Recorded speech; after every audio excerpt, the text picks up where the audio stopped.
Magalang araw po. Gusto po ninyong magtanim ng insulin plant pero wala kayong enough space? Sa mga bote po ng soft drinks ay pwede naman.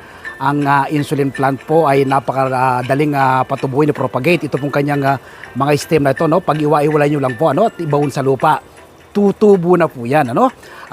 Isa po sa mataglay na health benefits ng insulin plant ay ginagamit po ng marami bilang gamot sa diabetes, ano? Ang insulin plant po ay galing sa bansang India at dinala po dito sa ating bansa. Ngayon po ay marami na rin po ang nagtatanim nito. So pwede po rin po kayo magtanim nito sa mga bote po ng soft drinks kung sa Metro Manila kayo nakatira o wala kayong enough space. Sa mga ganito pong pamamaraan ay pwede naman tulad po ng aking ginagawa.